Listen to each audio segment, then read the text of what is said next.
Well, hello.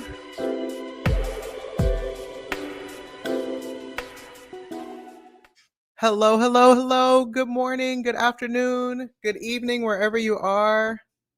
Hey, besties. I said the wrong thing. Hey, hey, besties. Oh, welcome to the stream. Pew, pew, pew, pew, pew, pew. Oh, my goodness. I see y'all in the chat. Happy birthday to Desiree. Woo. Happy solar return. Oh, wow. Yes. Good morning to Dr. Deb. Hello to Peace Waters. Hi, Carrington. Hey, Sloan. Yay. Birthday wishes for Desiree. I love that. Yes, I hope you have a wonderful trip around the sun and that you feel loved and celebrated on your day. Yes. Wow.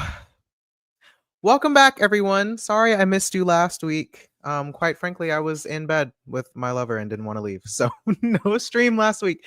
But I'm here today and it is an eclipse Sunday.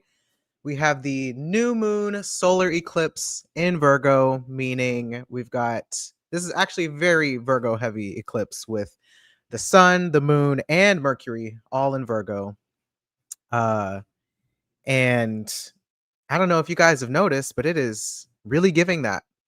But I haven't been here since the Aquarius eclipse, the Aquarius full moon eclipse that we had 2 weeks ago. So we kind of have a lot to cover today. I did have notes. I actually forgot to bring them over here, but I'm doing a little bit different of a conversation today. If you haven't already and you would like to, please subscribe to my Patreon, patreon.com/mixmercury, MXMECURI. I did write a post this week, excuse me, to cover the relational aspect of this Virgo eclipse and how I kind of see that manifesting during this time. So if you would like to understand more about that and read a more thoughtful, well-spoken, well-written post, please go see my Patreon. It is, half of it is free for any of my free members, so you guys get a little bit, and then if you are a paid member, you get access to the full article.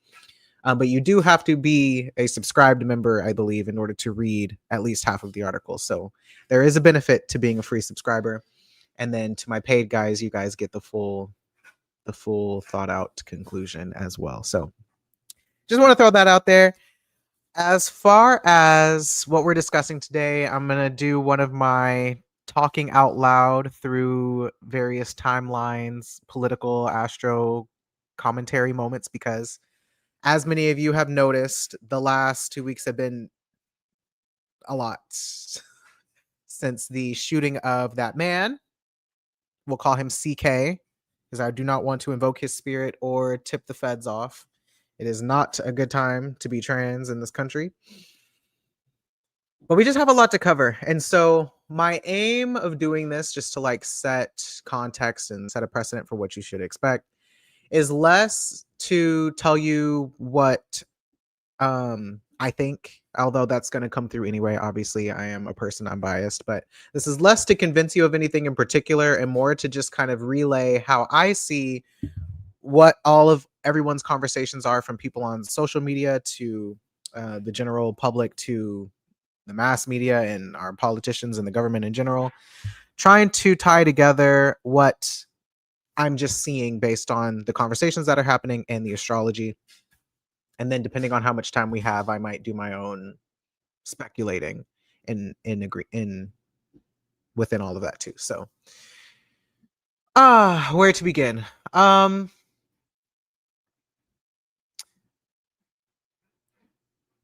CK's shooting happened shortly after the full moon eclipse in Aquarius. And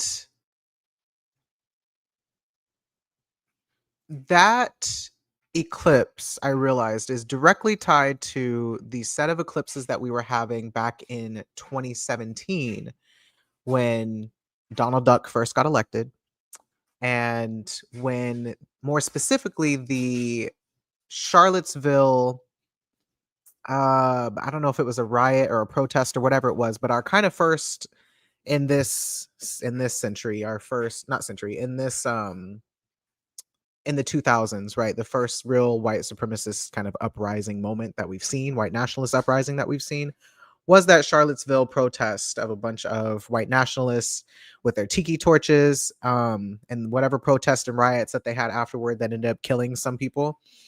That eclipse, I believe, is tied to, was, I think, in either an Aquarius or a Leo eclipse. I was back in 2017, and if you remember, if you were following me back then, or if you've been with us at least since sometime before 2020, one of the things we talked about for where Saturn was at that time, Saturn in Sagittarius, was, are you making your life a living testimony of your convictions? So Saturn was in Sagittarius, and Jupiter was actually in Leo and Virgo and I think Libra during his presidency and during that first Saturn and Sagittarius transit. So Jupiter's relationship, the signs Jupiter occupied, is important because Saturn at that time was in a Jupiter ruled sign. And the Sagittarius of it all is that fiery conviction that really gets the people going. It's that overzealousness, it's the evangelicalness, it's the proselytizing and preaching energy that kind of comes with it. And so at that time, and to have that transit during Trump's first presidency is significant, right? I believe 2017, if Jupiter was still in Leo at all, I don't remember exactly, but I remember that Jupiter was going to enter Virgo in 2017 later that fall. And that was a really big deal. So those events, that was kind of the beginning of the Trump version of white nationalism rising in the United States. Again, it was after 8 years of Obama where we were like doing our most progressive bit, although still, globally being the United States as we are. But that's kind of where I see a lot of this version of white nationalism beginning.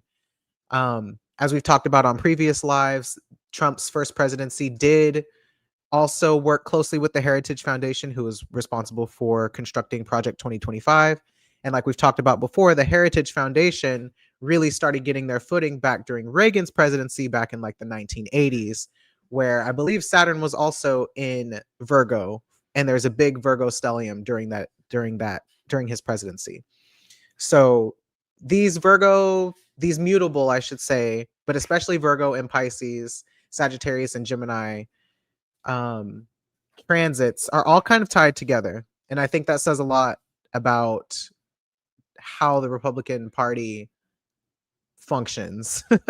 It's a lot of religion, it's a lot of propaganda, it's a lot of dog whistles and ways of really getting people to believe in something beyond just their material conditions, right? So we start with this kind of background in 2017, and from there, a lot of so from there, basically what happened was there began to be, if it's not always existed, there began to be a bit of a split within the Republican Party, where you have conservatives in general, Republicans in general, but then you have like some Republicans who are really more liberals, if we're being honest. If we talk about liberalism in the context that we've described on live before, where liberalism is just the freedom to pursue life, liberty, and capital, and to believe in capitalism and that everybody should be able to participate in capitalism. That's really a lot of what liberalism is. So a lot of Republicans are technically liberals, right? But a lot of Republicans are also conservatives who have more of a traditional perspective on how the government should be run, small government, less interventions, um, and more just this individualistic pursuit. And then you have more far right conservatives, which are your white nationalists, your white supremacists, your alt right internet subcultures. So the distinction that I want to make here is that there are conservatives and white nationalists, and then there are the alt right, which is this kind of weird, hard to define, not neatly categorized group of people who are on the right, people who are um, more who more fall into this extremist category of whatever it means to be on the right, but they're not exactly Republicans or conservatives in the traditional sense. They are their own different thing. And sometimes the lines blur between the far alternative right and the far left to make its own weird extremist internet subculture group. So I think we see a lot of that weird internet alt right kind of sphere be born out of just the internet and social media in general, but especially during Trump's presidency, because these are the people. You may have recently heard them be talked about as the Groypers, but they have they've had several different names over the years. This is this internet subculture that was involved with Gamergate, if anybody remembers that. They were probably involved in Dogecoin for all I know. I don't know that for sure, though. That's just a speculation, but they were for sure involved with Gamergate. And they were also involved in basically memeing Trump into being the president. So you could even say that this group started evolving in 2016. Um, Initially was to get Trump nominated as kind of a joke, as somebody who was outside of the political sphere who would maybe do whatever they wanted. And then memed him into the presidency, and they kind of became more, they started to become a little bit more mainstream while still being out of the mainstream media outlets, if that makes sense. So that's your 4chans. Those are your some Discord people, some Twitch related people, but they're all, I think, under a guy named Nick Fuentes.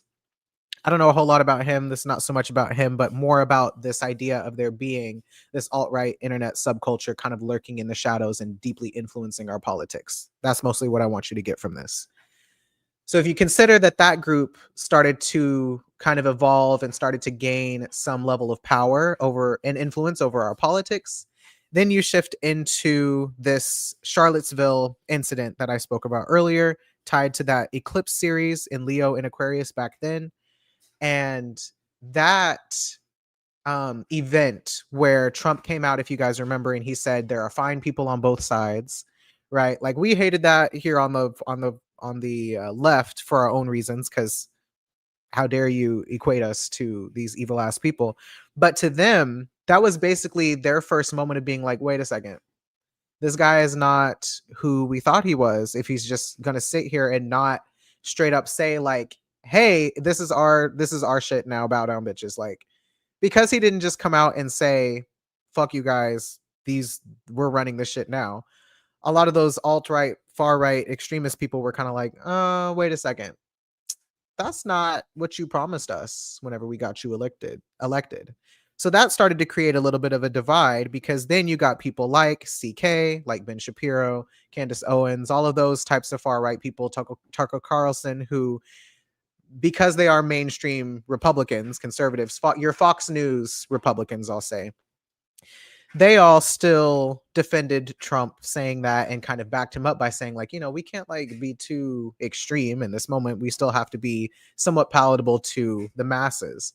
Well, the alt-right didn't like that, and anybody who agreed with the alt-right and that kind of far extremist right kind of mindset, they started to split from the mainstream Republican Party and started to see a lot of those people as grifters and shills, basically getting paid by politicians and whatever, basically saying like, okay, these guys are not about that action. So when that split happened, you fast forward, more things happen. I think if you guys remember hearing about like the Proud Boys and the kind of Pepe the Frog meme and all that, how all that stuff was kind of related to these internet subcultures. You fast forward to January 6th, and this is our next like big spectacle moment where people are rushing the Capitol and all this stuff is happening. And instead of Trump saying, like, yes, more of this, do more of that, fuck you guys, we're here, we're white, get used to it. Like, he came out and he allowed a lot of those people to get arrested for January 6th.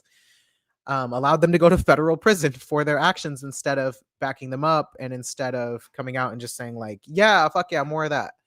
So that created even more of this schism. And we were also in the middle of the pandemic, which was its whole other thing. All right. Yeah, we're in the beginning of the pandemic. Just had an election, like all this other stuff. And so the fact that they couldn't get their second Trump presidency, they were feeling like their rights were being restricted. You get a lot of the anti-vax sentiments coming up and more distrust of the government.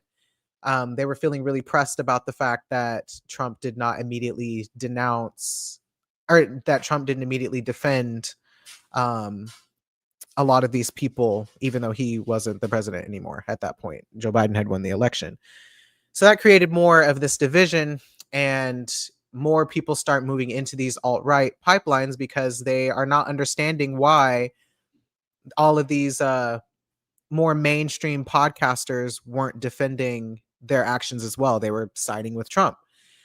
So whenever you hear people talk about the guy who allegedly assassinated CK today and how he belonged to this group that was even further right than CK, which is a lot for people who don't pay attention to this kind of stuff to understand, you can sort of see where an extremist group would have some level of a motive to, for whatever reason, carry out this assassination, this murder of this podcaster.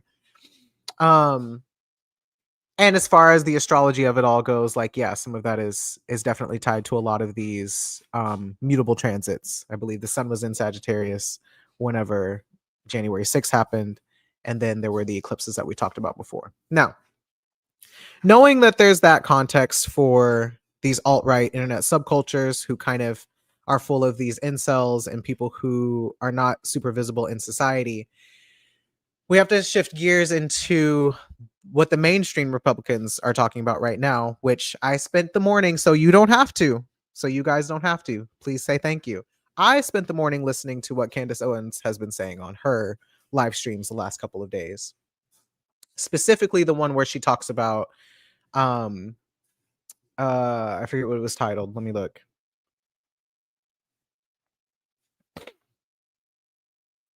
She was talking, the episode is titled thank you, yes.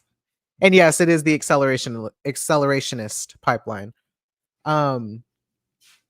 These are people who, thank you, you're so brave. Yes. What was it called? I just want to know what the stream was called. Goodness gracious. She did a stream.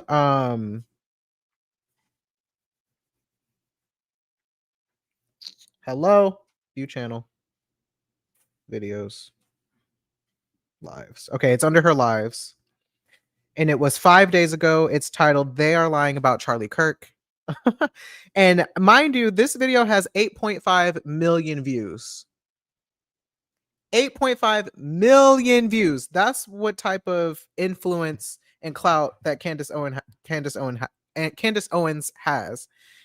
I have never listened to anything that that woman has said. I try to avoid all of these podcaster people at all cost unless I feel like rage baiting myself with like a Jubilee debate or something like that. But I watched her stream just to see what she was talking about because apparently it was very controversial, and surprisingly did not want to rip my ears out the entire time, just a few times here and there when she was speaking, but didn't want to rip my ears out the entire time because all of a sudden I didn't realize, I'd heard a little bit, but I didn't realize how much capital R Republicans have started sort of becoming more critical, and I take that with a grain of salt, but becoming more critical of Israel.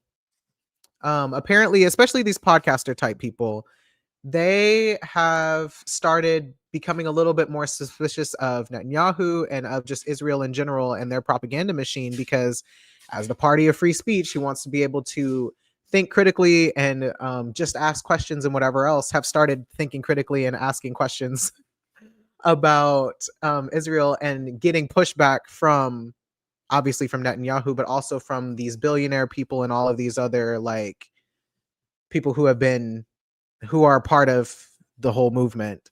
They've been getting pushback from them saying like, hey, stop it, shut up, why are you asking these questions, it's very anti-Semitic of you. So kind of doing the same thing that they've been doing to the rest of us, who are just pointing out like, hey, this is a genocide.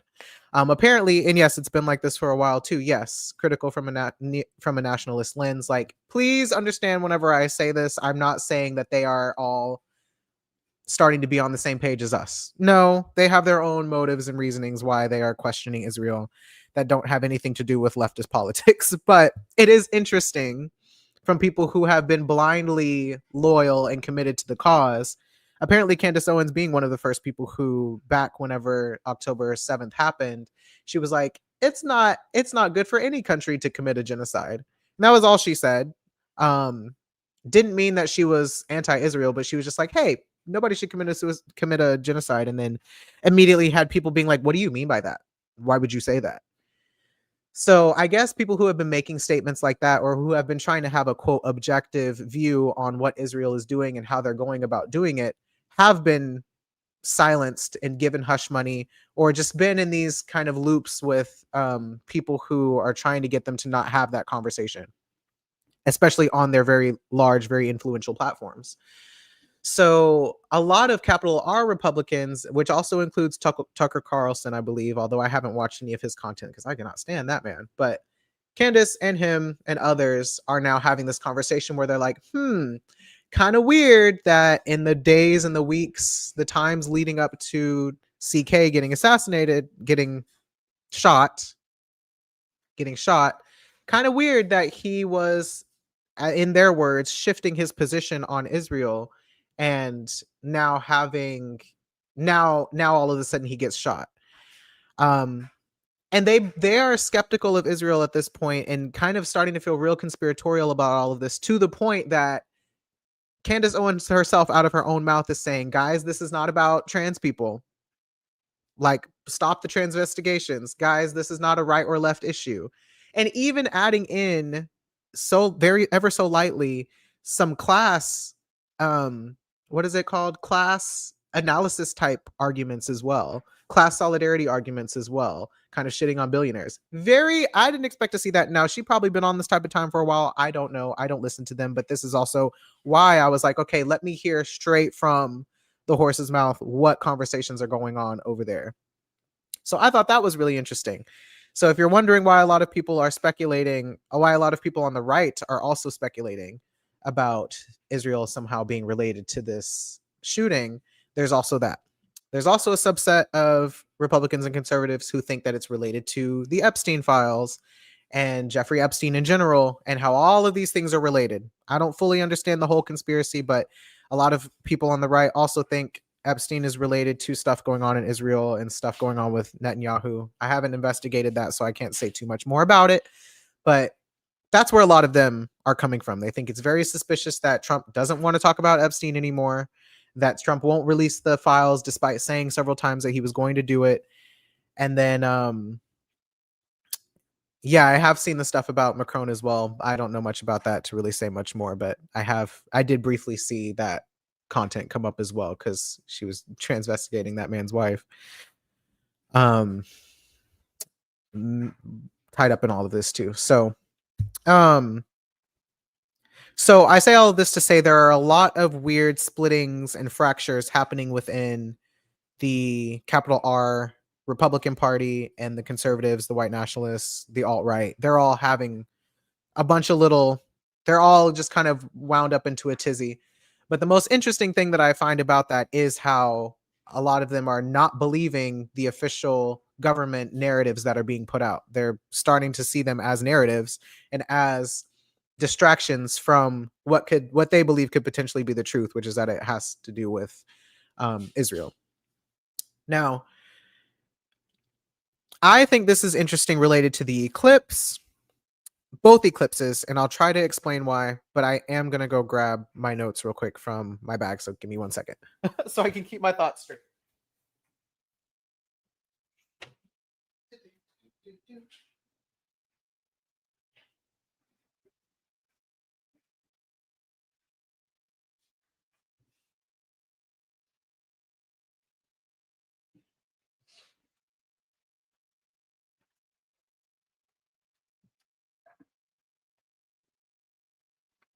All right. My sources are TikTok videos. And my sources, I say that because I want you guys to know that whenever I am translating current events into politics, it's very intuitive for me. I'm listening, not even intentionally, but I'm kind of the way my brain works, and most of you know this, but if you're new here, the way that my brain works is that um I take information in just to hear what everyone is saying in true Gemini fashion, but I also don't take things to heart unless it seems like it could be related to the astrology of the moment. That's my like what's it called? That's my main source of discernment a lot of times. And I feel like it can make me sound a little conspiratorial at times, but um things don't make sense to me intuitively unless it's reflected in the astrology, and the rest of it I kind of just leave in this pile of question mark. Maybe it'll make sense later, or we'll find out more later, and the truth will eventually reveal itself. So that's why whenever I say like my source is TikTok, it's not because I necessarily think what everyone is saying is true, but I can make sense of what's going on based on what's happening in the sky. And then that ends up being what's true to me until I have more information to say, to either confirm or to deny. So you certainly don't have to believe what I believe. But I would love for you to hear how I'm making sense of things right now. And hopefully it makes sense to you too. Cool. Um, so the first thing that I want to talk about and kind of circle back to is this whole internet subculture phenomenon that's happening, because that to me feels very Aquarius. This is like the Aquarius of it all when we think about the eclipses, and especially the Aquarius eclipse that just passed while the sun and I think even Venus and Mercury were in Leo still,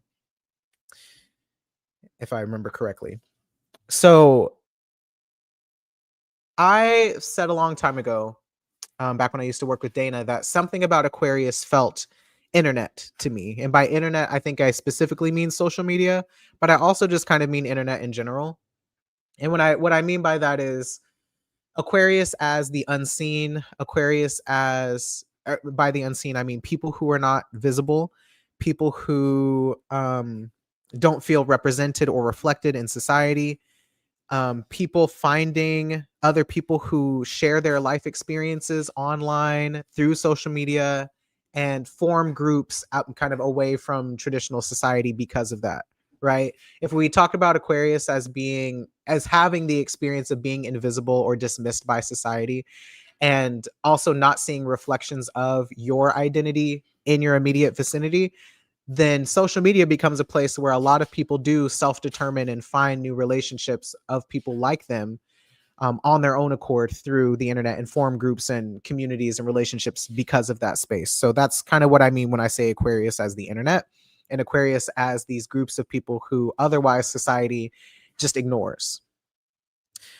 Um, Another kind of Aquarius thing about these internet subcultures, and specifically we'll say Nick Fuentes and his like Groyper gang, right? If we use them just as our example of this Aquarius phenomenon and why it's relevant to me that they would be coming to light right now, whether they actually did this shooting or not is like less the point to me, and more about the influence, that the political influence that they've had all this time that we hadn't necessarily seen, or potentially dismissed along the way because we just didn't think that a 4chan group or whatever, some incels, online black pilled incels, and all of this stuff would have any of this influence. And so um a creator named Corey did this TikTok that I first saw called the Circle of Woke phenomenon, where this creator was talking about one of the issues people are having with this alleged shooter and his potential trans partner, which was not a trans partner. more on that later. But talking about how they don't neatly fit into what a lot of people would in their minds conceive as the right? Because of all of the propaganda we've been experiencing from the right lately and how they make enemies out of anybody. Some of these subculture groups, they don't fall neatly within that category because people in general, humans in general, contain multitudes, right? We contain multitudes and we contain a lot of contradictions that, even regardless of which political identity or racial identity or class identity or whatever insert identity you want to choose, we contain multitudes. And so sometimes, like, yeah, a lot of conservatives on the right will break Grinder whenever they have their Republican conventions, because as much as they want to rage on about how being gay is a sin, they can't help themselves behind the scenes, right? And then a lot of these subculture groups, like, they are creating their own rules, which is also very Aquarius, and their own social contracts and whatnot that fall outside of what you would expect conservatives to fall in. And a lot of people on the left are the same way. So people contain multitudes. And so us having to accept that people are not very black and white, which is that kind of a Virgo way of thinking about things, is that, one, people are not black and white. They don't fit neatly into one category really ever. And um, when we talk about spectrums, especially political spectrums, identity spectrums, gender and sexuality spectrums, a lot of people think of them as being linear, like going in one direction from most this thing to least this thing. When in reality, spectrums, especially as we've seen with like neurodivergence, are this like larger kind of gradient, lots of intersecting Venn diagram type wheels, right? So spectrums, they bleed into each other from multiple different directions. They're not just left or right. So political spectrums are often the same way, but we're taught to see them as left or right so that we stay polarized against each other, because that's the point of having poles, is that there's this side and that side, when in reality, there's 500 shades of gray, and the shades of gray can be over here as much as they can be over here, right? So when you think about people in that sense, it reminds me a lot of what we were saying about Pisces when Jupiter was in Pisces, that oftentimes you can't really know 100% who someone is without having a sit down at length conversation with them and kind of understanding their entire life history and all the things that they've been through that lead them to believe what they believe. This is very irritating for Virgo, because Virgo's like, I need it to fit in a box. And if it doesn't fit into the box, that's going to disrupt my worldview and my sense of trust and safety and security. Because if I can't peg you one way or the other, I don't really know what to expect from you. Like, if Virgo is this cause and effect type thinking, people become very unpredictable whenever they don't fit neatly into one category. So that's kind of how I see part of that conversation coming up. Another thing about this particular group that stands out to me astrologically is how they've been spoken about as a group who uses memes as a big way of communicating, but also using tools like rhetorical tools like irony and subversiveness and dog whistles. Like, all of these are things that I've talked about in terms of the mutable spectrum, but especially Virgo and Pisces, because the Virgo of it all is the concrete symbol. In this case, for example, we'll use the casings that had these memes inscripted on them by the alleged shooter. And all of these memes were phrases that you would only understand if you were part of that group.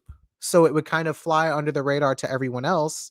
But because they are these kind of silent dog whistle type memes that only this group would get, then other people who maybe know about this group and have contemplated joining this group or trying to figure out if this group is really about that action will see that, a prominent figure was shot, and then hear those casings, the inscriptions on those casings be read out, and then think, oh, that group is serious. Okay, maybe I'll join them, because for them, that's their way of recruiting, and that's their way of getting that visibility and notoriety that they otherwise wouldn't have, and their way of kind of rising above the dismissiveness of the culture to see, like, hey, we mean business. We're here. We're very serious. If you are also about this alt-right shit, this white nationalist, Christo-fascism, whatever you want to call it, type stuff, join us. This is the group.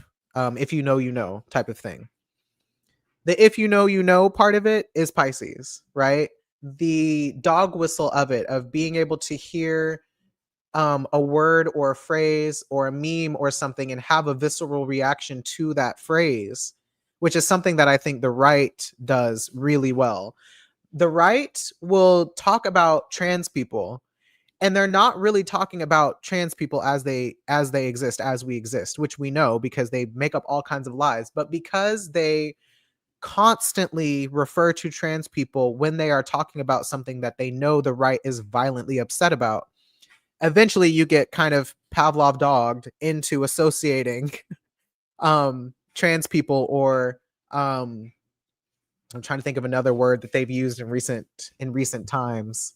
Um, Vaccine would be another word, right? Just everyday mundane words that they pair these words with the people on the right's visceral anger and disdain and need to express this violence. They pair it enough with these certain words that now anytime people on the right hear woke, hear DEI, hear trans, hear socialism, hear Marx, Karl Marx, like anytime they hear any of those words, they're not hearing those words as they exist. They're feeling them in their bodies and thinking, I'm angry about whatever that is.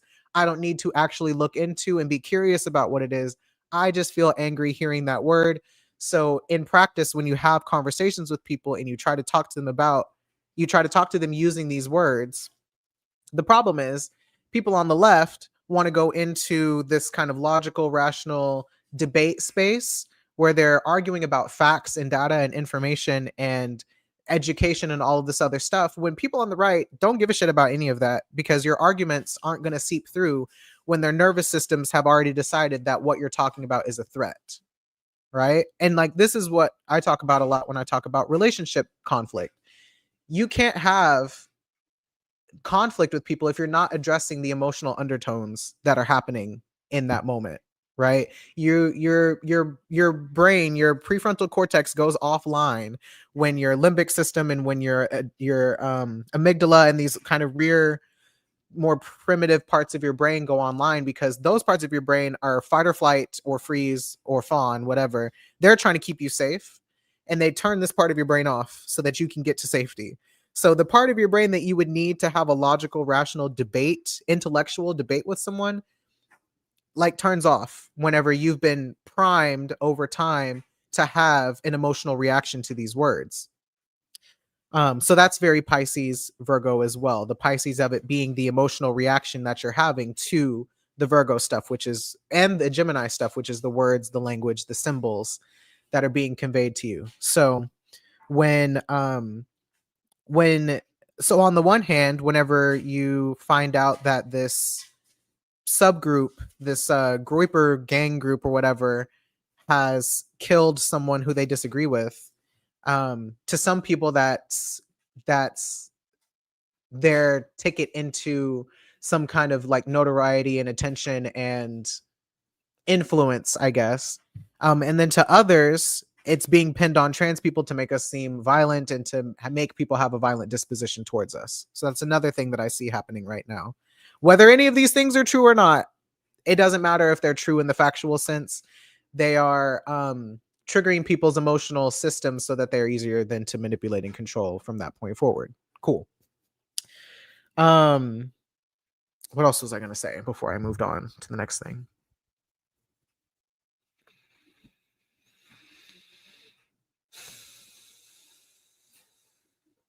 I think it's also confusing to people because one of the casings read, hey fascist catch, or something like that, which is like, you know, if most of the people you hear talking about fascism right now are leftists, then it's not going to make sense to you why a far right alt-right group would be calling CK a fascist, you know, or calling any of those people fascist if they're supposedly on the same side.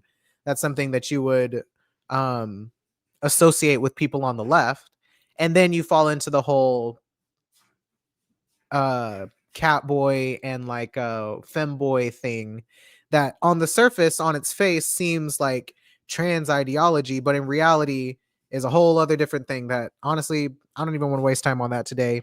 if you've heard about it, you've heard about it. If I have time to talk about it later, ask me. We'll circle back to it. But um, part of the issue, I say all of this to say, is that part of the issue that people are having right now, people as a whole, people in general are having right now, is a language issue.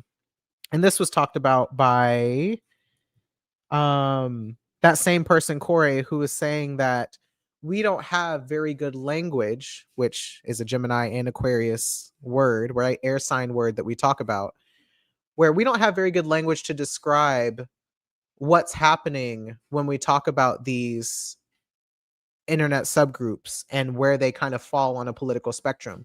And people in general, I think, like I would even fall into this category a little bit as someone who doesn't fully identify with whatever a leftist is, because when I see leftism in practice, sometimes I'm like, that's still not exactly what I would like. But then, we don't have any good reference points in real time, any material reference points for communism. So it's hard to identify with that. We don't have good examples of socialism. We don't have good examples of, alternatives to capitalism that I feel neatly politically aligned with. So I have to just rely on these approximations, as many of you do, where a lot of us don't fit on the right or left spectrum in the United States, specifically because the United States is fascist to its core, first of all, but the United States is mostly just about capitalism, and that's it. Capitalism and white nationalism and Christofascism, like all of those words, I think describe the world that we live in the United States. So then politically, our right and left spectrums don't actually exist. And that's why when Kamala was running for president, so many of us who see these things for what they are were trying to say, hey, there's no real difference between Republicans and Democrats. Like, sorry, there's not. There's no real difference between liberals and Republicans. There's no real difference between conservatives and liberals. Like, they're all kind of doing the same thing in the material reality that we live in, whether we're experiencing it directly as US citizens or um, the global south is experiencing it as a direct result from us. Like, the same thing is happening, whether it's happening here or there. And both parties are guilty of committing those types of crimes. Obama is a war criminal just as much as George Bush, just as much as Dick Cheney, just as much as Joe Biden, just as much as um, Trump and everybody else. Like, the US empire, US hegemony serves the same function regardless of who the president is. And that's the larger picture that I think a lot of us are trying to communicate to our peers. However, a lot of people can't hear that because, again, they've been conditioned and indoctrinated into believing that there is a political divide in the US. The only real political divide that exists is amongst the people, right?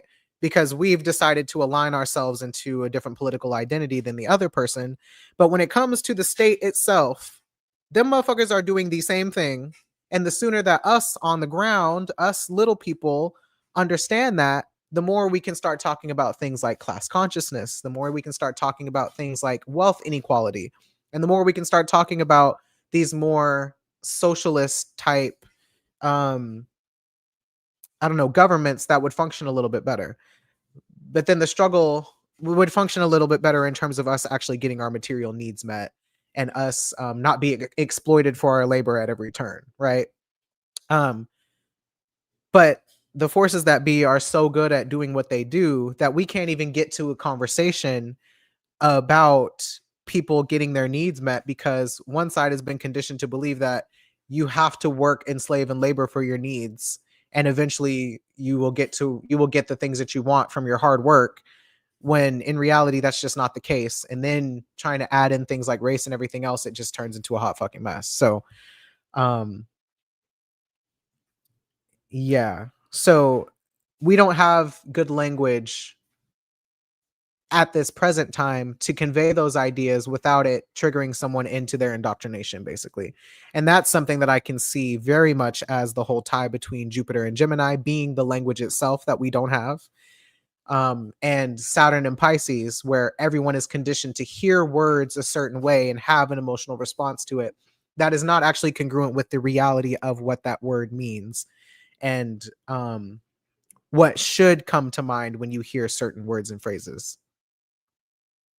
That was a very large idea, so I hope that that makes sense. um, so yeah, that feels particularly relevant to me as Jupiter is starting to slow down and will eventually station retrograde in Cancer and then move back through Gemini, just like Mars did. This thing of having our nervous systems um, manipulated and co-opted by people who are trying to control us is like the through line there. Cool. Okay. What are y'all saying in the chat? Let me pause in my notes. I know I'm channeling because I'm getting hot. um, the way people have been lying by making up information these days. Yes, exactly. Scrolling up even further. Um, yes, accelerationism. Whenever I talk about the alt-right, those are accelerationists. They don't really believe in anything. Nothing means anything to them. They're so nihilistic to the point where they just want to see it all burn for real and not replace it with anything in particular. They're just like, this society has nothing for me, doesn't care about me, burn it all down. That's basically, to my understanding, that's basically how they feel. So whenever it comes to whatever motivation they would have to kill a political figure, they either did it for the laws, for the meme, to have those casings read on national news in a serious situation and to laugh about it, or for whatever reason, somebody paying them off or whatever it was. If we believe that they did it, you can come up with a number of different reasons why, not that it makes sense, but why they would think it makes sense to do something like that. Um, yes, they also link Epstein with Mossad, so it's very connected. That's another conversation for another day when I learn more about Mossad, because I also keep hearing people talk about that. And I'm not 100% sure what Mossad is, but they are also believed to be involved in this shooting as the people behind the scenes who maybe would have paid this Tyler kid to do this shooting, right? Something like that. As a Pisces, I feel like I can ID dog whistles so much, but their plausible deniability makes them feel weird to identify it as such because they can use gaslighting to dismiss. Exactly that. Plausible deniability. I try to ID it, I just get dismissed by plausible deniability. And that's the whole point of a dog whistle, is that, for example, DEI, I think we talked about this in the fall, and there's a video on it where the right using DEI as a way to say the N word with a hard ER at the end. Like, once you kind of realize that they're using woke and DEI to just to talk about black people and to be anti-black and to talk about identities that they've dehumanized already, then like, it's obvious to you if you are a subject of that violence, but it's not obvious to you if you are someone on the right who genuinely believes that we're in a meritocracy and that you shouldn't just get hired based on your skin color. Like, you're just going to think that they're talking about hiring people based on their skin color, when in reality, they are training you to be racist and oppressive and to dehumanize a certain group of people. But plausible deniability would have you think that I'm a conspiracy theorist for saying that, when it's like, no, if you listen between the lines, it's very obvious that that's what they were doing and all of you guys fell for it. So yeah. Stephen Miller constantly refers to communism like he's McCarthy. Yes, McCarthyism, Red Scare, same thing. Got everybody to think that communism is this bad, terrible thing. Just like when you hear people talk about North Korea and China and the Soviet Union, like, they also will invoke all of those countries as a way to denounce socialism and communism, even though what they had wasn't necessarily socialism or communism by the textbook sense. It was something that was destabilized by the American government also. So um just trying to have conversations like that about any of those things with people, in the same way that a lot of people will hear Nazi and think Nazi Germany specifically, and not think that it means nationalism and national socialism, or that it's referring to white supremacy, not just in terms of Nazi Germany, but in terms of where Nazi Germany got a lot of their insights, which is from the United States and chattel slavery specifically. So people think Nazi means a specific thing. A certain image comes to their head when they hear this word. But in reality, a lot of people are doing some Nazi shit right now, despite maybe not fitting neatly into this category that we've been taught it was. So there are a lot of different things like that. So I would encourage you all during this mutable era to notice how many words and phrases you hear that invoke a certain image into your mind of a type of person or an attitude towards something or whatever it is, and ask yourself if that's really what that word means or if that's what you've been taught to believe that it means. And then ask yourself who it serves for you to think of that word in that way. Liberalism is one of them, since we're people who are on the left. Liberalism is one of those words I would challenge you and others to think about as like, oh, is this what I think it means? Do I actually identify with this? And watch that video from watch that video that I did back in the fall. That was, I believe it was an Aquarius, something Aquarius related, and I think Jupiter in Cancer. It might have been an Aquarius new moon. And not Jupiter in Cancer, something in Cancer, Mars in Cancer, maybe. I don't remember. I was talking to Madison about this the other day. That's why it's on my mind. Okay. Guy on Blue Sky refers to it as weaponized unreality. That feels very Saturn and Pisces. I'm not gonna hold you. Antifa is a good one as well. Antifa, BLM, critical race theory. Those are all words that they've also co-opted to make them mean whatever they want it to mean too. Words are supposed to mean things, but lately they mean whatever people want them to mean. Yeah. Words losing their meaning right now. I think that was something that Dana speculated would happen. And it's happening. So I'll give her props for that, because that's definitely where we're at right now with Jupiter in Gemini and Saturn in Pisces.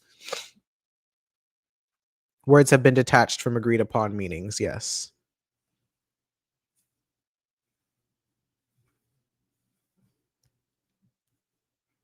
Okay, because I kind of agree with that sentiment, but I'm not going to act on it in those ways. I see the distinction now. I don't remember what I said that you were referring to, but cool. Okay, so on to the next point. Okay, so then there's another doctor. I'm not exactly sure what type of doctor, potentially a licensed therapist or something like that. She works with, I think, clients of some sort, maybe. But she did a post where she was talking about feelings, how these subculture groups feel seen and unheard, right? So for context about this, I think I've told you all, I took this class for my sociology minor in college called Consumer Society. I reference it a lot because consumerism. And something they talked about in that course was how the US is built on spectacles.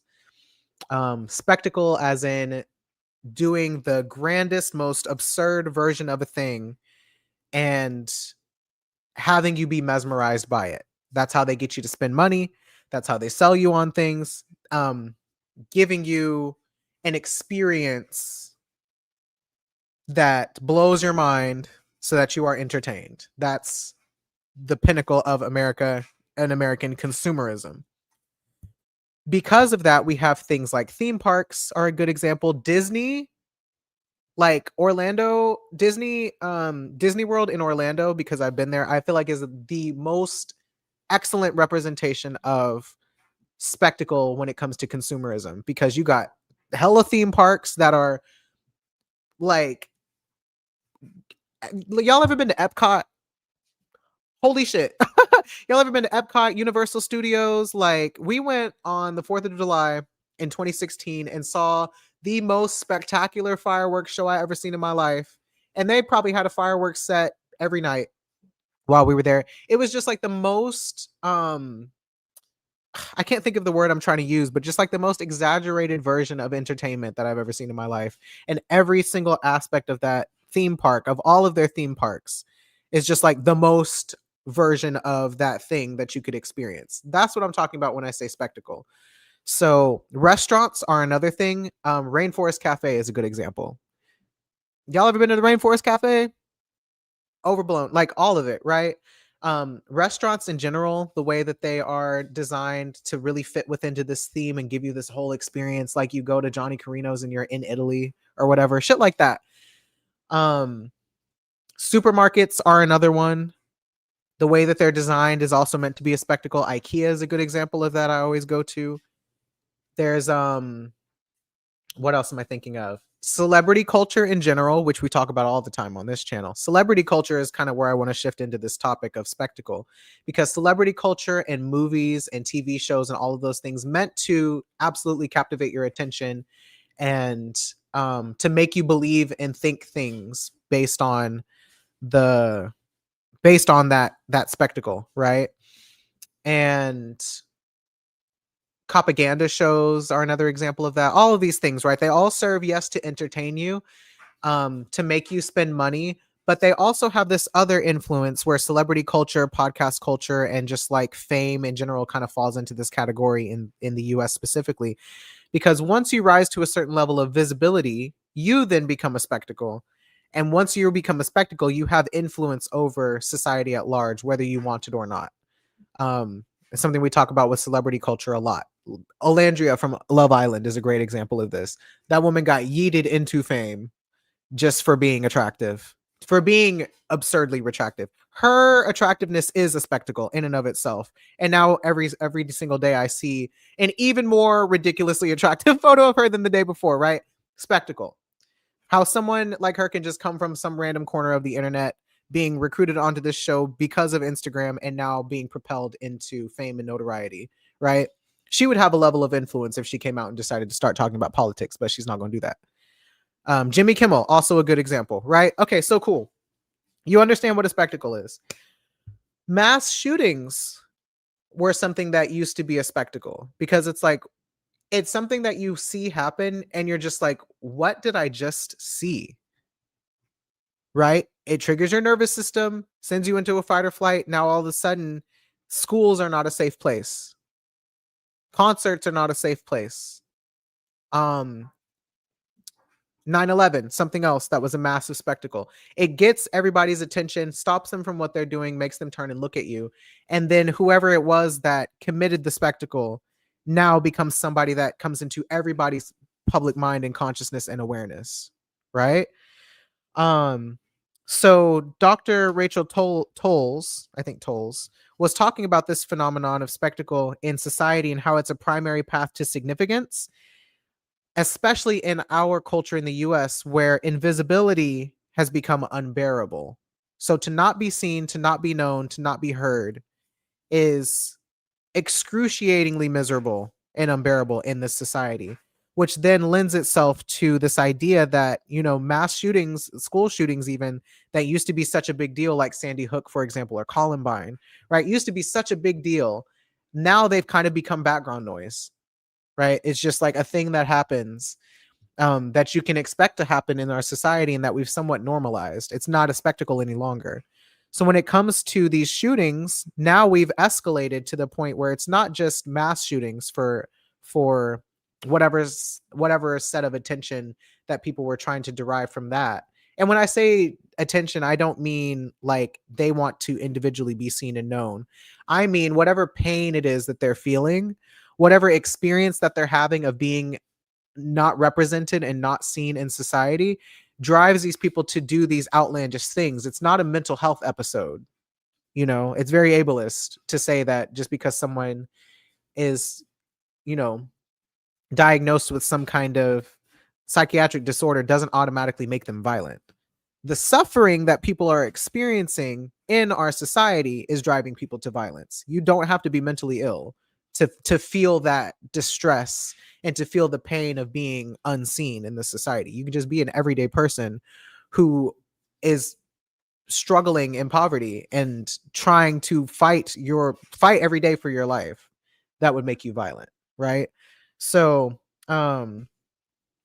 these groups, these people, these white men, whoever it is that so desperately want to feel a sense of power and control over their lives, who want to feel seen and understood and have their pain recognized and felt by others.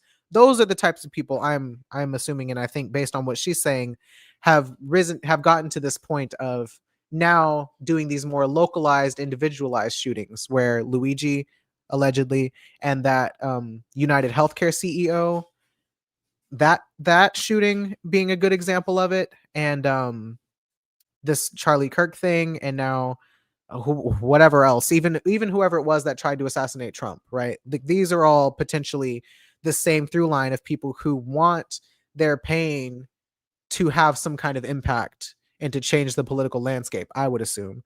So Dr. Rachel Tolles, she's talking about how we've gotten to the point of killing a powerful man. When you kill a powerful man, history binds your ideas together. So she was saying that to those who feel invisible, violence becomes one of the few remaining paths to visibility, and that it's not just about media attention or just attention for the sake of attention and notoriety, but there's a culture that ties human worth to visibility and thus creates a hierarchy of value based on the level of visibility that you have. And so our outrage to certain things is determined by um, our narratives around why a thing happened rather than the actual human cost. So if our outrage, the part about outrage being determined by narrative fit, is like it's not enough for there to have just been a shooting that occurred. We need there to be a story that goes with this shooting. We need there to be a story, a reason, a motive for this shooting and why it occurred. And that's the thing that we all rally behind or feel outraged about versus just the loss of human life itself. That says a lot of things to me that just came to mind, but let me stay focused. The narrative of why somebody would kill CK is more important to us in this moment than the fact that it was CK himself. That kind of falls into the whole Pisces thing again too, because again, narrative, the story you tell about something is what gives the event meaning. And the meaning that we give to an event then inspires whatever actions we take as a result of that event. That's why so many people, before we knew anything about the shooter and his motives, a lot of people immediately said, nobody deserves to die for their political opinions. That in and of itself is people telling on themselves, because on some level they recognize that his views, his opinions, his political opinions during this time were controversial and divisive and whatever else. And so they have to then tell themselves a story that if they agree with Charlie Kirk, if they see themselves in him, whether that's because he's a white man, because he's a Christian, because he's a Republican, because he's a white nationalist, whatever it is, if you see yourself in that man, then you will fear for the ways that you relate to him and see those as as someone else's justification for shooting him, right? So that kind of ties together the identity of the Leo and Aquarius of it all, seeing yourself in this political figure and seeing him die and making that a statement about you. So if you agree with his politics, the first thing you're going to think is, oh no, what if he was killed for his political views? What if I'm then killed for my political views? I have to like start spinning this narrative and start preemptively getting in front of the story and saying like, no, violence is never the answer. And just because you disagree with someone politically doesn't mean that right? That's where those narratives come from. The other narrative that comes up, he was a husband, he was a father, like all these attempts to sanitize his image and humanize him because you also want your humanity to be recognized is another way that all of this stuff is happening, right? But nobody's actually asking the question of why nobody's really asking like who did it and why. Everybody's inserting their own narratives because it is a spectacle to kill this individual who everybody feels some kind of emotionally charged relationship to. And some people were saying that without ever having heard of him. Exactly. All they know is that a white man was killed, and everybody has a story about why a white man would be killed in 2025. Like that in and of itself, when we talk about context and we talk about Jupiter just as a planet being context, and that context is not something you're always consciously aware of, all of these people know well enough the times that we are in right now to immediately speculate that this man died because of his political views without even knowing who he was, purely because he's a white man, and knowing that it's not cool or popular right now to be a white man because of all that we've learned about history.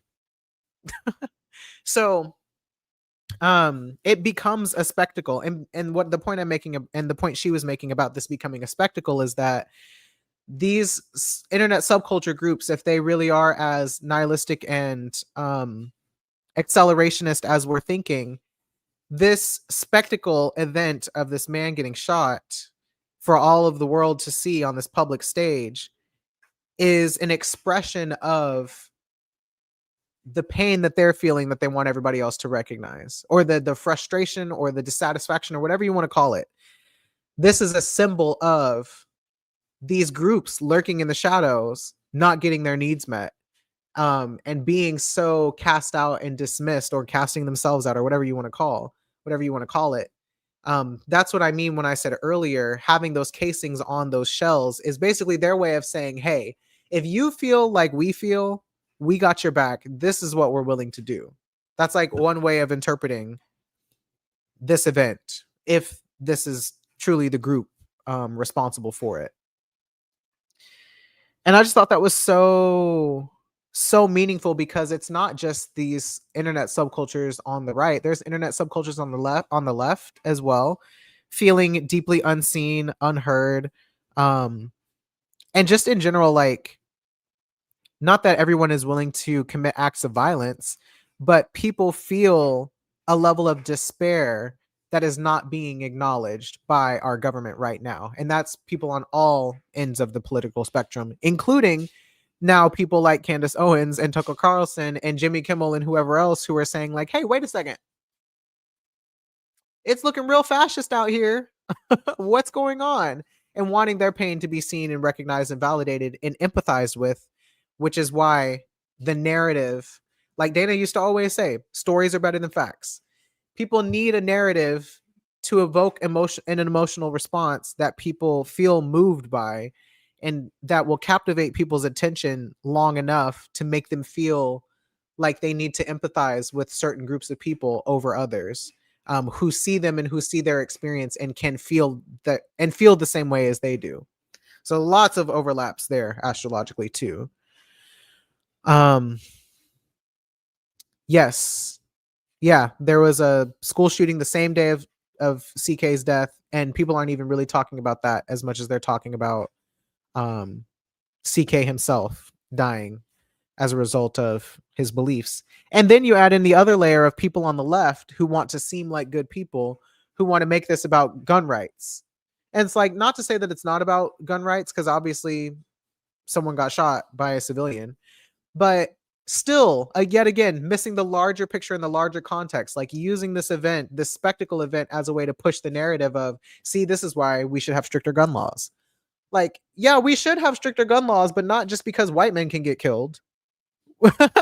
um so anyway, not to go down that rabbit hole, but it was like so many people missed the point and took that moment to make it a story, to make a story about whatever they wanted to make it about, when in reality that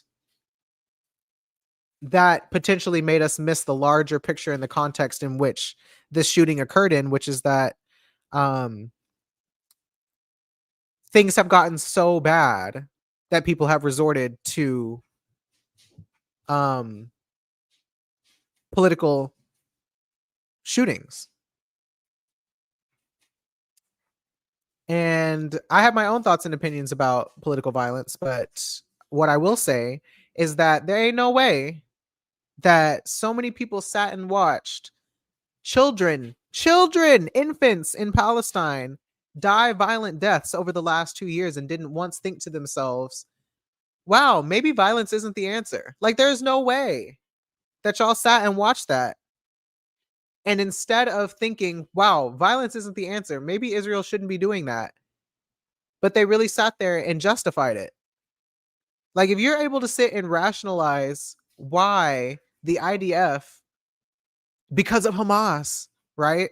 If you're able to sit there and rationalize the IDF genociding an entire group of people, an entire nation of people, but you're not able to understand why some people probably don't feel a way about this guy spreading violent rhetoric dying.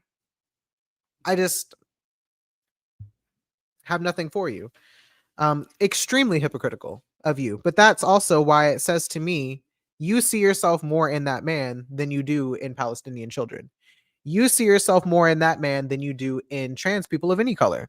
You see yourself more in that man than you do any black person you've ever met and befriended. You see yourself more in that man than any immigrant that you've ever known and befriended. You see yourself more in that man and in Donald fucking Trump than you do of anybody else if you're going to sit up here and say violence is never the answer. Like, hello? Hello? I don't want to hear that shit. Apparently, there are cases where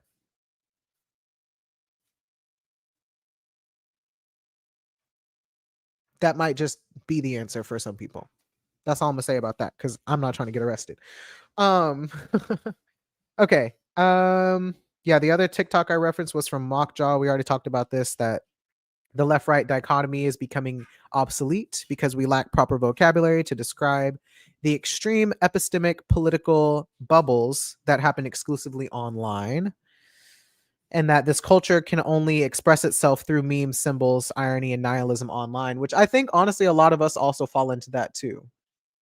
We may not fall into it in the alt-right 4chan kind of way, but we all have our own ways of expressing our irony and nihilism and subversiveness and whatever else through these online spaces because we don't know how else to express our disdain for what's going on right now. And then yeah, I guess the rest of the notes that I had were about tying together the astrology of Trump's first presidency with right now. The other part of that that's relevant is, like we said, Saturn was in Sagittarius back then. Saturn is now in Pisces at the first quarter point, the first square to where Saturn was at that time. So that's part of it. Jupiter was in Virgo back then. We're having Virgo eclipses now, and just planets opposite Saturn in Pisces. Virgo transits are going to be implicated in that. Events that were happening back when Jupiter was in Virgo, which also again ties back to President Reagan's administration as well in the 80s. What else? The other timeline, what time is it? 1:15. The other timeline I wanted to touch on that I still need to think about more, that we've talked about over the years if you've been with me since 2020, is this Cancer shit, this cardinal shit, right? Jupiter is going to enter Cancer. I talked a little bit before about how I think Jupiter in Cancer is a lot to do with eugenics and consumerism and the ruling class's ability to control and manipulate us through consumerism and eugenics. And one of the ties, and something that is still often being overlooked in all of the narratives being created right now, is the pandemic itself. And I think that's more of a testament to just how traumatizing the pandemic was for everybody on the right and the left and around the world. People's reluctance and resistance to talking about it, one, I think, is due to genuine PTSD of that event, and also due to people's reluctance to talk about it due to PTSD and being due to the fact that it's still going on. And people can't make sense of why they keep getting sick despite everything that they've been told.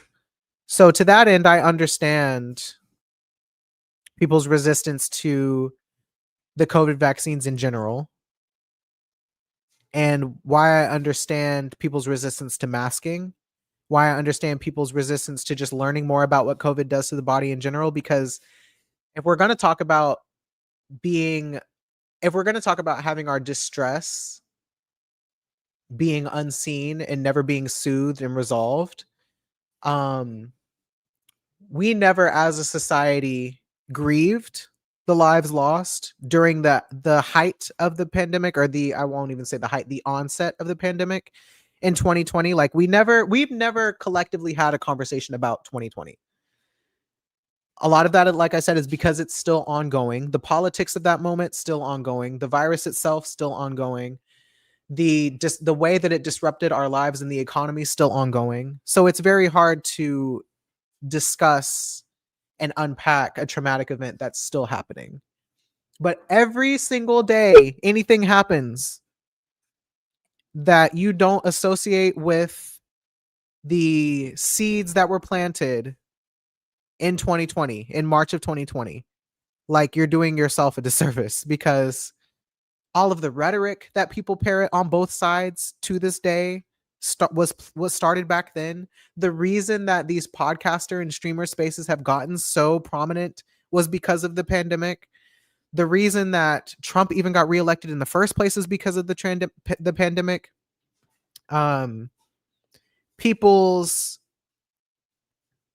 desires to consume at all cost and to live their lives at all cost is because of the pandemic.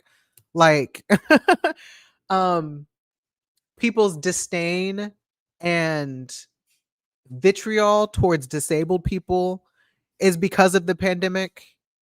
Like there are just so many things to this day, politically and socially and economically, that are because of the pandemic, and we refuse to talk about it, because in order for this country specifically to function,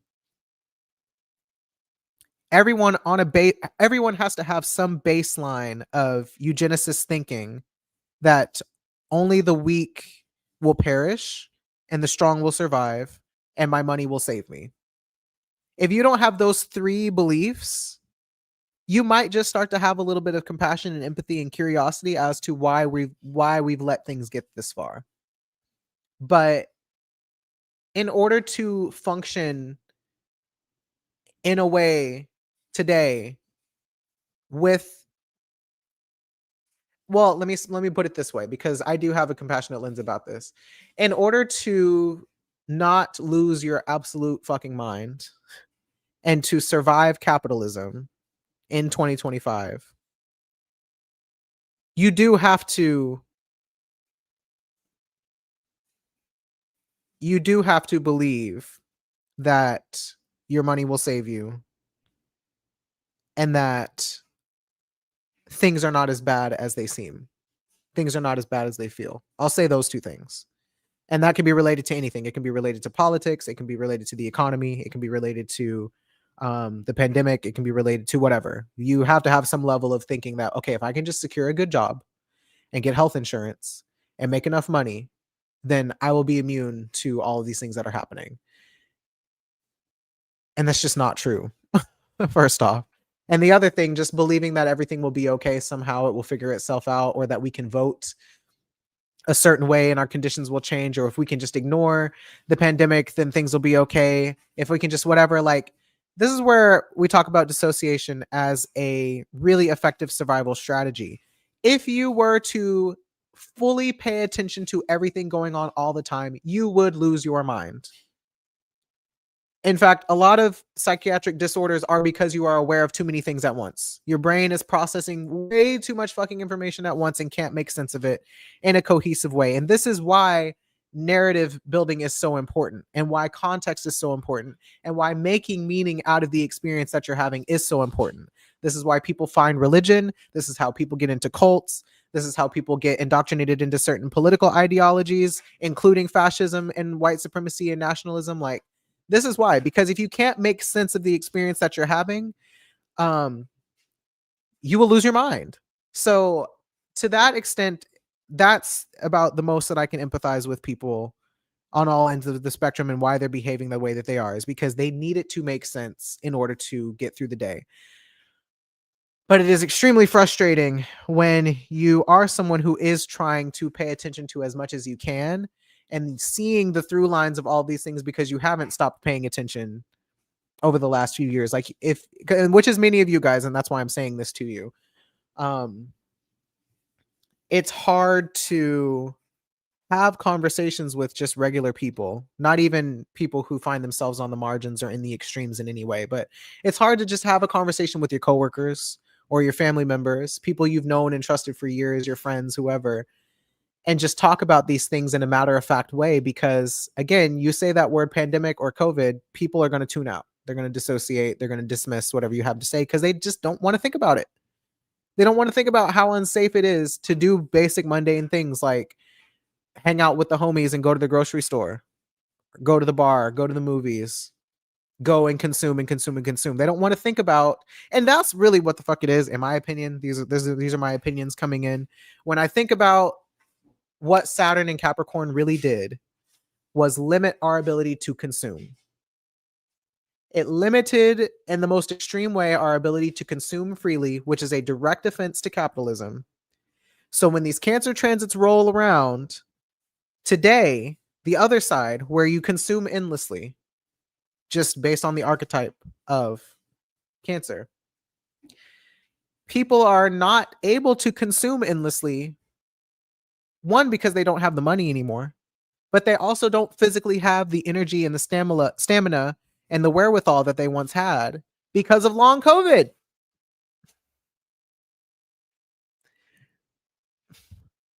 Like, people are relying on AI and machine learning and machine thinking, outsourcing thinking critically to robots because of COVID. Everyone has some level of brain damage. And I don't say that in the ableist sense, but it's like, quite literally, if your cognitive faculties are not working in a way that would allow you to really sit with information, because it is dysregulating. Brain damage is dysregulating. Nervous system damage, cardiovascular damage, all of those things are dysregulating.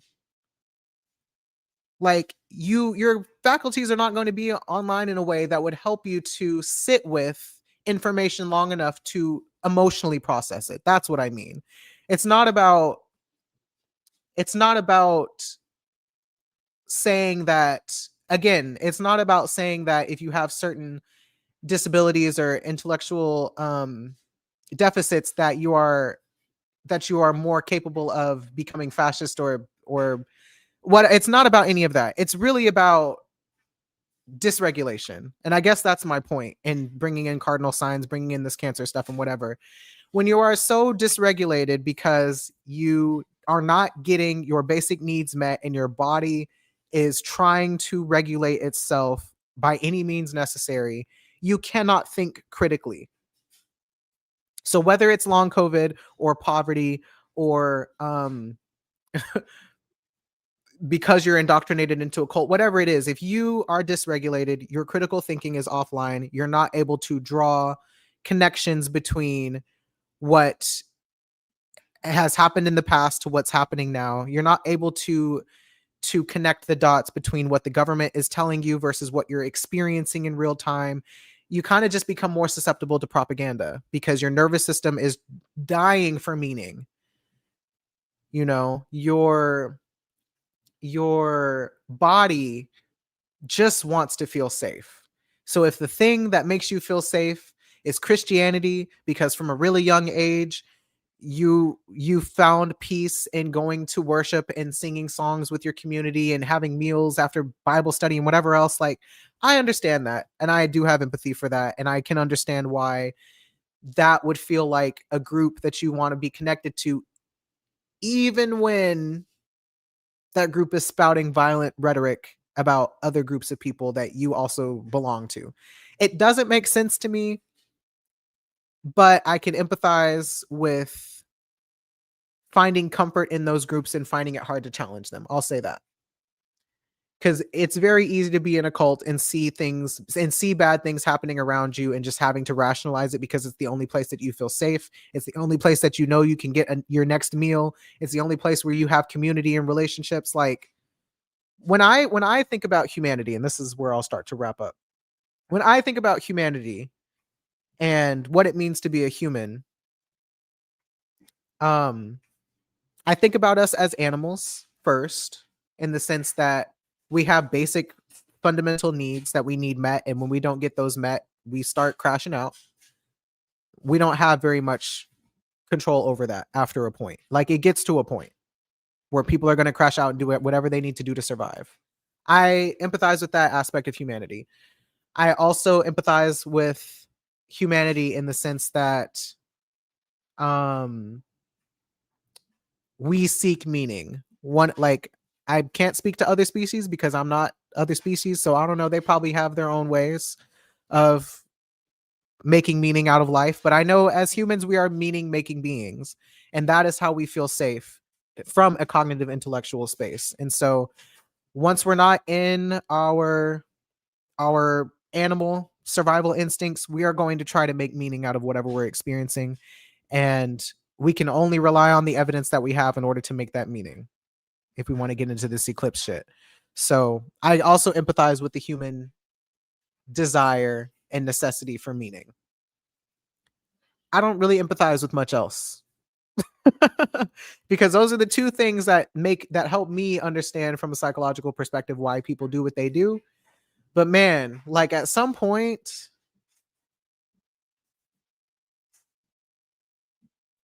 I need motherfuckers to get a grip. I need people to start empathizing with the person right in front of them, not some podcaster, political figure, what have you, that you've never met a day in your life, that you've only watched on a screen. None of this parasocial shit. I need people to start empathizing with the people in their direct vicinity and to wonder a little bit more what it's like to be them.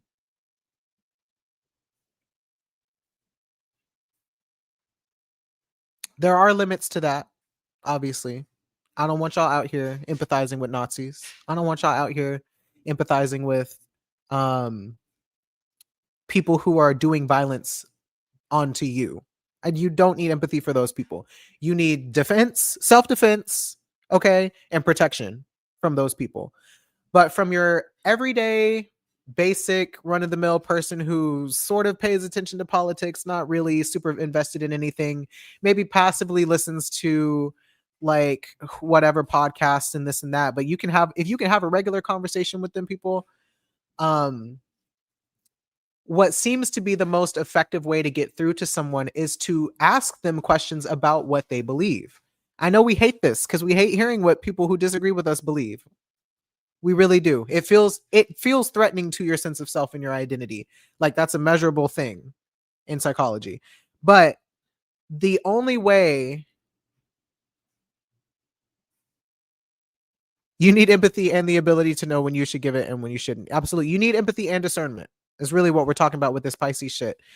When you think about Pisces, don't just think about enmeshment and codependence and feeling other people's feelings and empathy. Think about discernment. Ask yourself why you empathize with the people you empathize with. It's not to say it's always right or wrong, but to ask yourself the question, wow, why do I identify with this? Why do I empathize with this person? Where is this coming from for me? And then ask other people that question too. When they're sitting on Instagram telling you that you should have empathy for a white nationalist, ask them, wow, so what is it that you empathize with in this man? What is it that you think I have in common with this man that I should empathize with him for? What is it that, like, just ask, make people self-reflect. That's the whole point of asking questions during this time, I think, is to make them reflect on what it is that they believe. And then once you get them feeling safe enough to accept new information, don't just start lecturing them from this like informational educational standpoint like they're students in your classroom or whatever, because that's people don't respond to that. They just their brains turn off.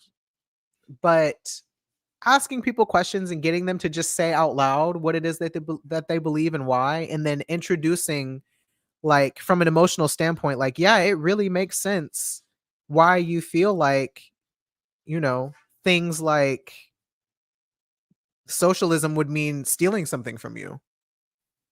Um, if you feel like things are being stolen from you, you know who's really stealing from you right now? The billionaire class. And I know you like want to be a billionaire one day, but you know, if we're talking about empathy and shit, like it's a lot of other people that have to suffer in order for you to become a billionaire. Is that something that you want? If that's something that you want, then you know, cool, I understand. We're just not going to see eye to eye on that, but just kind of introducing these little nuggets of like, hey, maybe there's more to the story than just what you've been told to believe. Maybe there's just a little bit more to the story than this all just being about the fact that we should have you guys should have listened to us and just voted for Kamala. Like maybe there's a little bit more to the story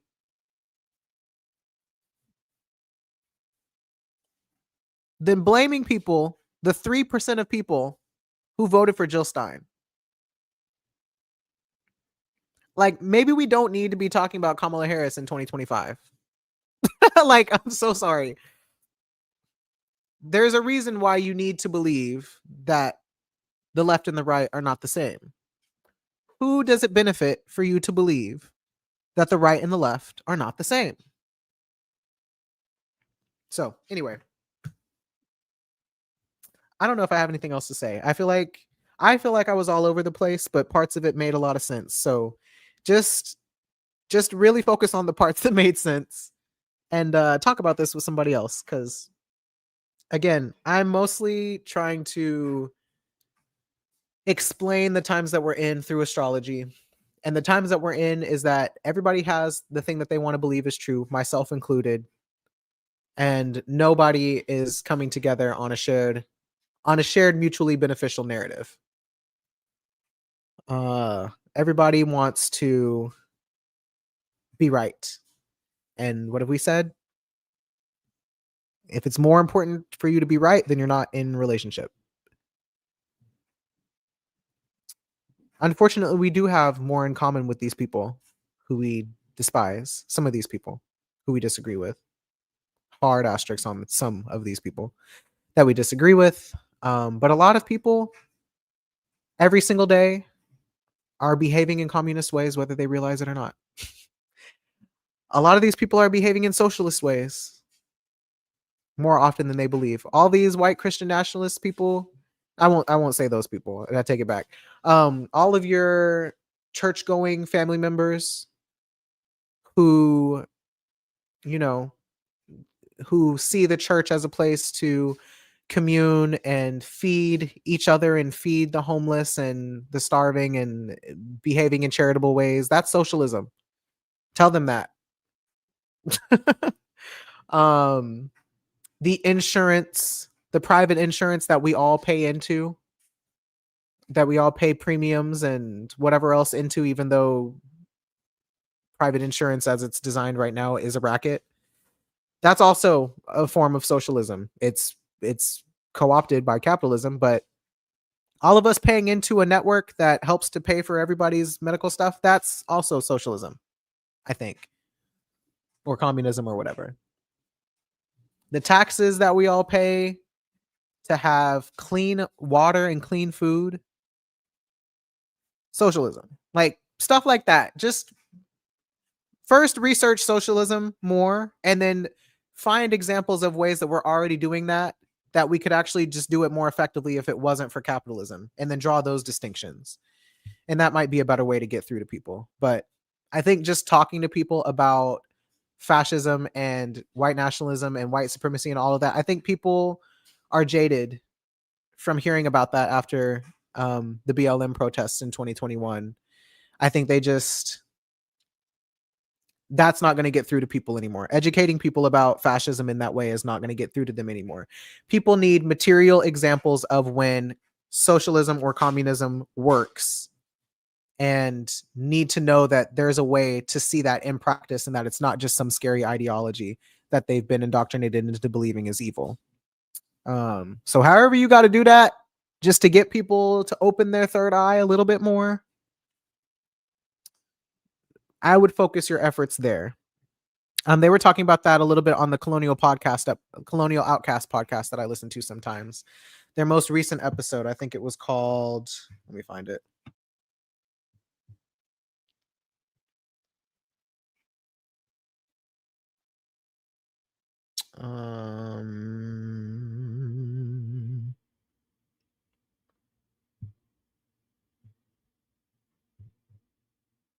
It's called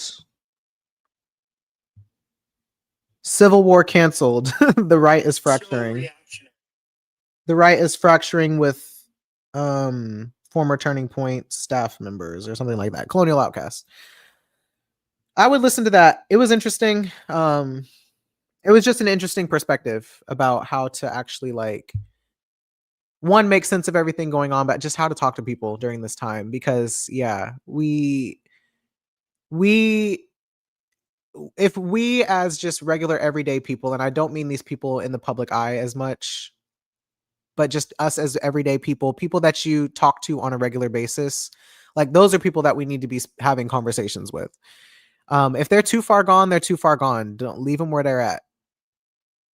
Like I said, don't be out here debating Nazis. You don't need to do that. You don't need to do that. If there are people who are just totally unwilling to hear anything that you have to say, don't talk to them people. But people who are willing to have a conversation with you, talk to them because they're a little bit closer to them people that you can't talk to at all. Right? They'll have a better time getting through to them than you ever will. But as long as we're having some kind of conversation with people who are at least a little bit closer to us, then we can start to make some progress there.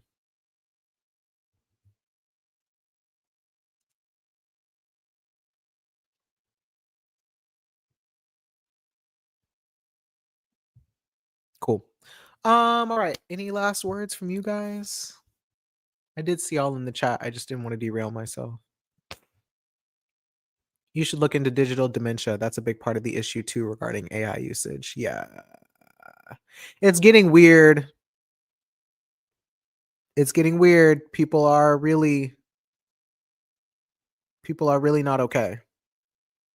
It scares me. Oh, weird. I have another cold. Yeah. Yeah. It's not COVID. It doesn't feel like COVID. Well, that's because your immune system has stopped fighting it. And it's doing immense damage to your cardiovascular system and your organs and your brain.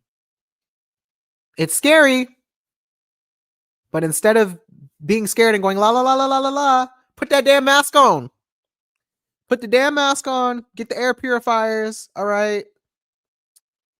Build your Corsi Rosenthal boxes. Okay. Open a window. Ventilate. That's what you're supposed to do with scary information is respond to it and adjust accordingly, not tune it out. Hello?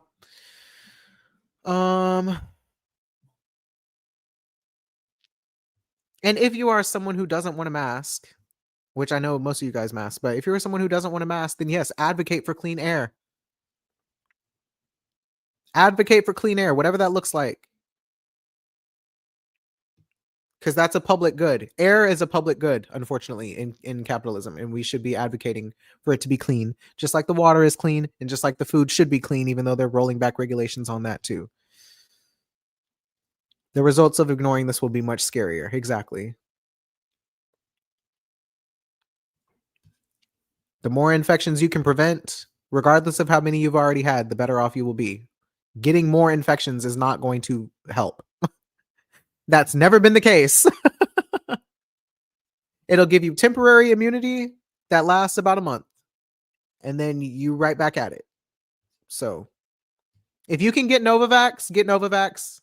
If you can't get Novavax and you're comfortable with getting the other mRNA vaccines, then do that. Get something while we can still get something before all of our vaccines are gone. Make sure all of your vaccinations are up to date. These people want us to be in a Victoria era bubonic plague again, all right? Spanish flu 2.0. They want us to die. They want you to be dysregulated so that you're easier to control. The way that you resist is by trying to stay as healthy as possible and protecting your community members. All right. You need numbers. Okay, I'm done yelling. I need to go eat something. I love y'all so much. Thank you so much for riding strong with me today for an hour and 41 minutes, 42 minutes. Thank you for listening to me yap and talk in circles and connect a whole bunch of dots for you that really is just meant for you to go on and connect your own dots and make sense of things in ways that make sense for you and what you're hearing. I hope that you're able to have some productive conversations. Oh, taking antihistamines with the vaccine helps side effects. Good to know. Didn't know that. I hope you're able to have productive conversations after this. And if you're not able to have productive conversations, I hope if nothing else, you feel validated and like this was a sanity moment for you, because I know a lot of us are on the same page. And I will see y'all next time for another transit chat. This week should be relatively quiet as far as astrology goes. today is kind of the peak of the energy that we've been in, and then I think we don't have another significant aspect until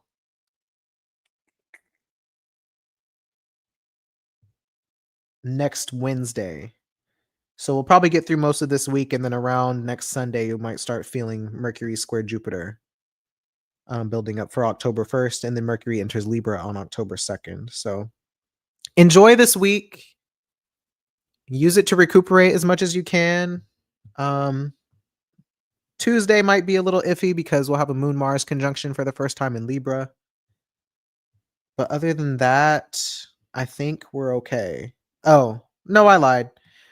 This week should be less intense. However, where the moon is a little itchy. So, moon in Libra, moon in Scorpio, a little bit itchy, but um no large aspects coming up. So hang in there. My books are open. Also, book a reading with me. Again, join my Patreon if you haven't already. There's a new post up for this Virgo moon eclipse for the more interpersonal aspect of things. And then, other than that, I will see y'all hopefully next week. I might switch to a bi monthly schedule on this and just stick with full and new moons because I like having weekends, but I also might not. So I'll let y'all know if I officially decide to do that. But until then, see y'all next time. Bye.